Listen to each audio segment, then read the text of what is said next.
আমি ওই স্কুলে একজন টিচার। আমি আমার মেয়ের জন্য সেই চাকরি ছেড়ে দিয়েছি। আবেগাপ্লুত হয়ে পড়েছি খুশির কান্নাতে। তো অনেক ভালো লাগছে। আনন্দিত যে আমি বলতেও পারছি না। আমি বড় হয়ে পাইলট হতে চাই। পড়াশোনার টাইমিং এবং তার রেস্ট সবকিছু মিলে একটা টাইমিংয়ে চলবে। এটা ছিল তার টোটাল স্টুডেন্ট লাইফের একটা ডিসিপ্লিন। আমি গোল্ডেন এ প্লাস পেয়েছি। তো সারা বছর অনেক কষ্ট করেছি।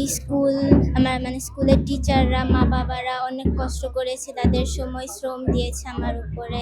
তো সারা বছরের কষ্ট আজকে সেইটা সাফল্য হলো। আল্লাহর কাছে অনেক দোয়া করেছি, তো আজকে আল্লাহ সেটা পূরণ করেছে। কেমন লাগছে? অনুভূতি কেমন লাগছে? অবশ্যই অনেক ভালো লাগছে। প্রথমে আবেগাপ্লুত হয়ে পড়েছি খুশির কান্নাতে। তো অনেক ভালো লাগছে। আমি বড় হয়ে পাইলট হতে চাই।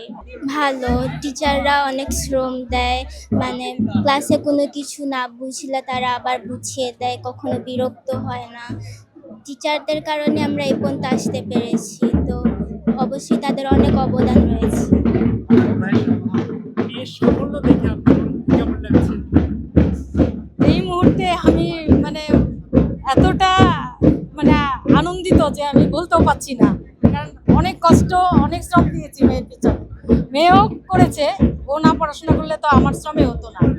দুইজনে মিলে আল্লাহর রহমতে আল্লাহ আমার আশা পূরণ করেছে। আমি খুবই খুবই খুশি আমার সন্তানকে নিয়ে। স্মৃতি তো অনেক কিছুই আছে। পরিশ্রম বলতে আমি সার্ভিস করতাম। আমি ওই স্কুলে একজন টিচার। আমি আমার মেয়ের জন্য সেই চাকরি ছেড়ে দিয়েছি। দিয়ে মেয়ের পিছনে আমি 2টা বছর সময় দিয়েছি। তো সেটা তো একটা স্মৃতি, উল্লেখযোগ্য একটা স্মৃতি, মধুর স্মৃতি, যে আমি আমার মেয়ের পিছনে অনেক শ্রম দিয়েছি। তা আল্লাহ সেটা কবুল করেছেন, এটাতেই খুব খুশি। আমি ভাষা নেই, এতটা খুশি আমার ভাষা নেই বলার। প্রকাশের বাসা হারাই ফেলছি, কারণ আমার মেয়ের এত বড় সাফল্য, এটা আমার মেয়ের চেষ্টা, স্কুলের সমস্ত শিক্ষকদের চেষ্টা এবং বিশেষ করে ওর মায়ের চেষ্টা। আমরা এতটা গাইড দিই মেয়ের পড়াশোনার জন্য, মেয়ে আমাদেরকে প্রেশারাইজ করতো কখন কি লাগবে কি লাগবে না।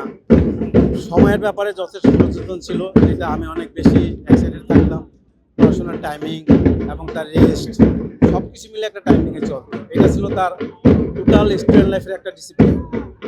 এই জায়গার কারণে আজকে এই জায়গাটা আসছে এবং ওর সাফল্যের পিছনে সবার, শিক্ষক, স্কুল এবং তার যে ছিল আমরা যারা গার্জিয়ান, সবার চেষ্টা এবং মেয়ের চেষ্টা আজকে এই জায়গায় আসছে।